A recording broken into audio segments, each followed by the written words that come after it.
بسم الله الرحمن الرحیم. زموږ د نن ورځې درس د ام توری ده او د ام د توري اړوند لغتونه وایي. words for m د ام لپاره لغتونه موږ مخکې درسو کې ویلي چې ام د میم آواز ورکوي، لکه مون، مادر، میکانیک، منیجر، مپ. مون سپوږمۍ، مادر مور، میکانیک مستري، منیجر مدیر، مپ نقشه.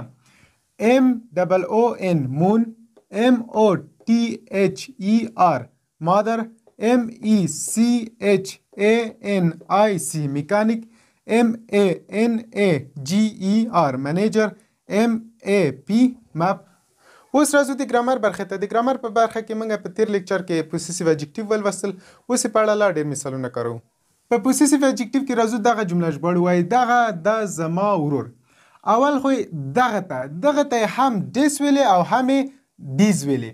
نو دا چې ورور یو دانه ده، یعنی یو ته خطاب شوی ده، او دلته دا هم راغلی چې دا یا از د یو شي لپاره استفاده کېده، نو موږ هم ډیس استفاده کوو، ځکه چې ډیس اشاره کوله یو شی چې نږدې وي. او بل هغې نه وروسته از استفاده کوو چې دا ټو بي ورب ده. ډیس از دغه ده. زما ته مای ویلې، او ورور ته برادر. دغه دا زما ورور، ډیس دغه از دا مای زما برادر ورور.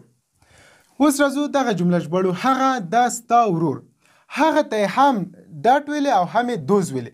دا چې ورور یو دانه ده نو یو ته خطاب شوی ده، مونږ هم دلته ډاټ کاروو. ډاټ یو شي ته به اشاره کوله چې لرې به او یو دانه و. له هغې نه وروسته از کاروو، ځکه چې د ډاټ لپاره همیشه از استفاده کېږي، یعنې یو شي لپاره. او ستا ته یو ور ویلې او ورور ته برادر. ډاټ هغه از د یور ستاسو برادر ورور. اوس راځو دغه جمله ژباړو. هغه دی زموږ د تره زامن. هغه ته هم ډاټ ویلې او هم دوز ویلې. دا چې د تره زامن یعنی ډیر دی، د تره زوی نه ده ویلې، ډیر دی، ډیرو ته خطاب شوی ده، نو موږ دلته دوز کاروو. دوز به اشاره کوله چې لرې به او ډیر به و. دوز له هغې نه وروسته ایدي معنا آر ده، او له د دوز نه هم پوهېږو چې د جمع لپاره ټو بي ورب آر ده. دوز آر. زمونږ ته آور ویلې.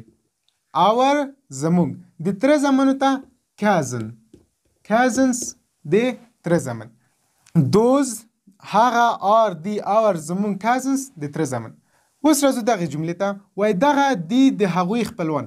د دغه لپاره هم ډیس استفاده کېده او هم دیز استفاده کېده.